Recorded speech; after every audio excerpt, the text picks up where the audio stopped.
कुछ पल के लिए अपनी आंखें बंद कीजिए और ऐसा सोचिए कि ऐसी धरती, ऐसी कंट्री जहाँ का हर एक एक कॉर्नर एक ऐसी मिट्टी की जरा को बताता है जहाँ एक स्टोरी छुपी है।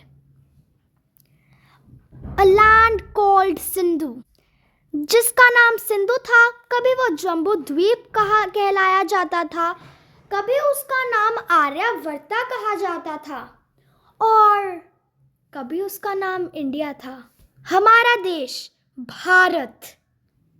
क्या ये नाम हमने खुद दिया है? Did we give this name to ourselves? या फिर ये नाम हमें किसी और ने दिया है? हम कौन थे? What was our true identity? आज हम हमारी सोशल साइंस के book exploring society India and beyond का चैप्टर नंबर 5 करने जा रहे हैं, जिसका नाम है इंडिया दैट इज भारत। आज इस चैप्टर की मदद से आज हम हमारे प्यारे देश भारत के बारे में कुछ ऐसे राज खोलने जा रहे हैं जो आपने कभी सोचे भी नहीं होंगे। Facts that will make you feel proud and connected to its rich history. आज इस चैप्टर में हम कुछ ऐसे आंसर्स फाइंड आउट करेंगे, एक इंटरेस्टिंग क्वेश्चंस के आंसर्स फाइंड आउट करने जा रहे हैं जो कभी आपने अपने मन में या कहीं किसी से भी सुने भी नहीं होंगे। आज इस चैप्टर में हम ऐसे क्वेश्चंस के आंसर देने वाले हैं जो बहुत इंटरेस्टिंग क्वेश्चंस हैं, जो ना ही किसी ने आपसे पूछे होंगे, ना कभी भी आपके खुद के मन में आए होंगे। क्वेश्चंस जैसे हम अपने प्यारे देश इंडिया को डिफाइन कैसे करेंगे? How do we define India? What were the ancient names of India? India के पुराने नाम क्या थे? How did Indians name their land in Indian times? What did foreigners called India and why? Foreigners मतलब बाहर के लोगों इंडिया को कैसे कहते थे? क्या नाम दिया था बाहर के लोगों ने अपने हिंदुस्तान को, भारत को? इस चैप्टर की शुरुआत होती है एक प्यारे से पावरफुल से थॉट से जो लिखा था श्री औरोबिंदो के द्वारा रचित है। उस कोट में वो कहते हैं कि प्राचीन भारत, वो इंडिया, उस कोट के अंदर वो बताते हैं इंडिया के पास्ट इंडिया के बारे में।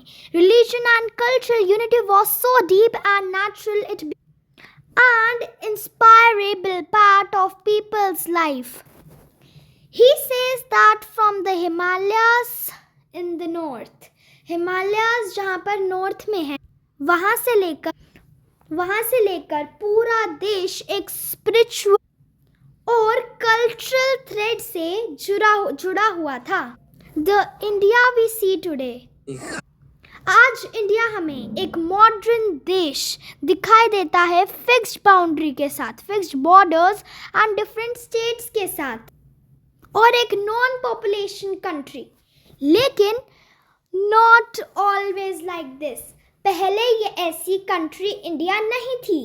इंडिया की पहले कोई भी फिक्स्ड बाउंड्रीज नहीं थी, फिक्स्ड बॉर्डर्स नहीं थे, डिफरेंट स्टेट्स नहीं थी और नॉन पॉपुलेशन कंट्री नहीं थी इंडिया।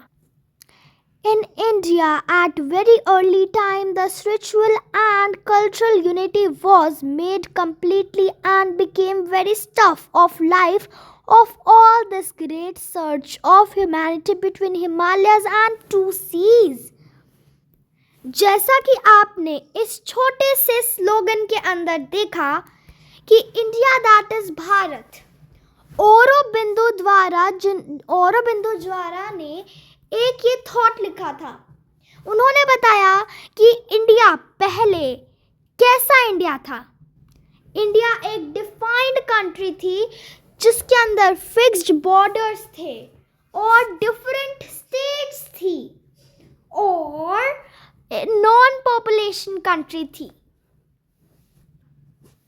आज के ज़माने में non population country, different states, ये सारी चीज़ें और नई टेक्नोलॉजी आपको इंडिया के अंदर मिलेगी। लेकिन पुराने समय में पहले ऐसा नहीं था। Today the India we know modern nation. आज हम इंडिया को कैसा मानते हैं? With defined borders, defined state, different states and a non-population country. If we talk about, अगर हम 5,000 साल पहले, 5,000 साल पहले, 2,000 साल पहले या 500 साल पहले जाएं तो ऐसा नहीं था.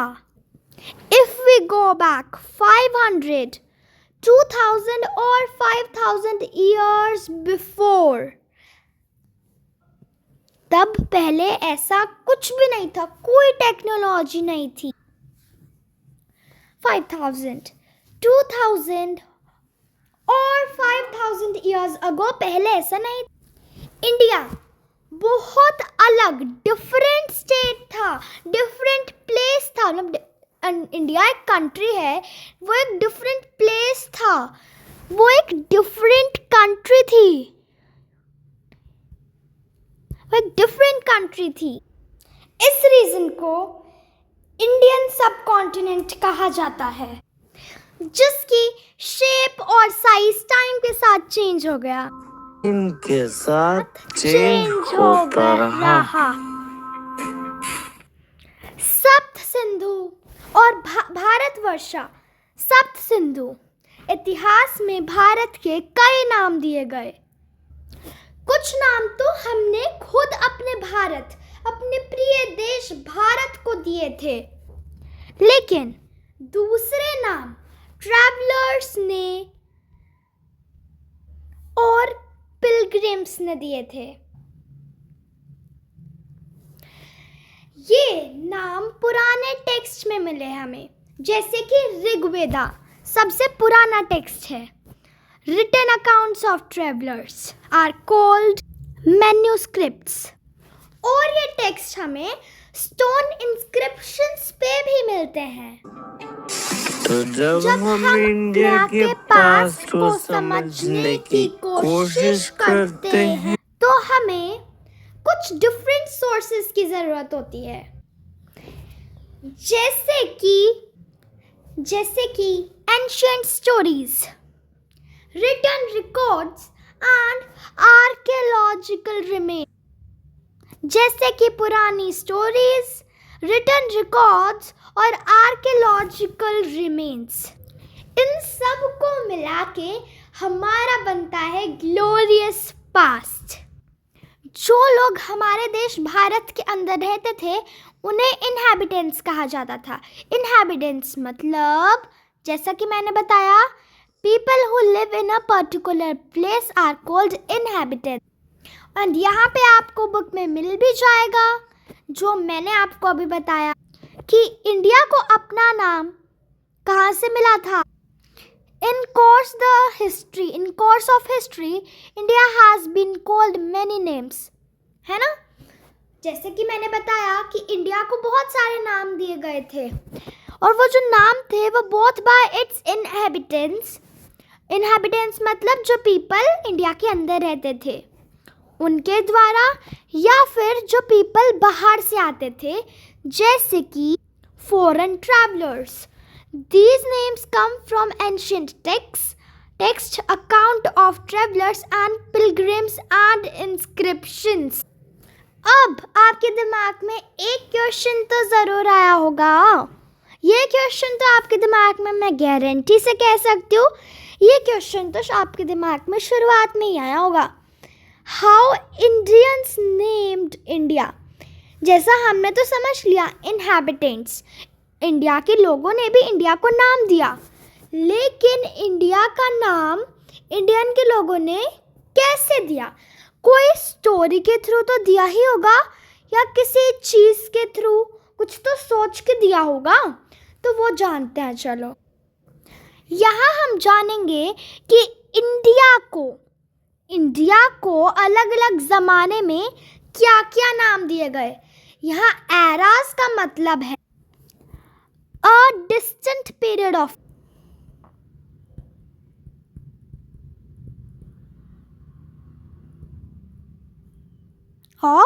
टाइम। सबसे पहले हम बात करते हैं ऋग्वेदा की। अब हम शुरुआत करेंगे ऋग्वेदा से, जो इंडिया का सबसे प्राचीन ग्रंथ है। ग्रंथ यानी Veda. Veda the oldest known text of India. ये ऋग्वेदा जो था वो 1000 ईयर्स पहले लिखा गया था। किसके द्वारा लिखा गया था? वो लिखा गया था ऋषियों के द्वारा, मुनियों के द्वारा। इसमें नॉर्थ वेस्ट इंडिया को कहा जाता था सप्त सिंधुआ, और अभी भी कहा जाता है, हैज बीन कहा जाता है। It means a country of 7 reverse. एक कंट्री जिसके अंदर 7 रिवर्स हैं। इंडिया के अंदर सिर्फ ओनली 7 रिवर्स नहीं, और भी रिवर्स हैं, लेकिन अ लैंड ऑफ 7 रिवर्स। इसको साउथ में नॉर्थ में अ लैंड ऑफ 7 रिवर्स कहा जाता है। सिंधुआ शब्द आया है सिंधु शब्द से। सिंधु एक शब्द नहीं, बल्कि वह एक नदी का नाम है, जो मैंने आपको बताया कि सिंधु क्या है। सिंधु एक नदी का नाम है जो इंडस रिवर से बना है। इंडस रिवर का एंशियंट नाम पता है क्या है आपको? क्या है? इंडस रिवर का प्राचीन नाम सिंधु है। हाउ इंडियंस नेम्ड इंडिया, ये आपको बुक में मिल जाएगा। मैं आपको एनिमेशन के थ्रू समझा रही हूँ। यहाँ पे आप ये वाला पैराग्राफ पढ़ सकते हैं जो पेज नंबर 77 पे आपको गिवन है। आगे चलकर जब हम महाभारत जैसे महान ग्रंथ देखते हैं, उसमें कई रीजन्स के नाम मिलते हैं। कश्मीर जैसे कि कश्मीर, कुरुक्षेत्र, और भी नाम है जैसे प्रयागशा असम में, कच्छा कुछ में है, और केरला जिसको आज भी हम केरला ही कहते हैं। लेकिन अब आपके दिमाग में एक इम्पॉर्टेंट क्वेश्चन आया होगा।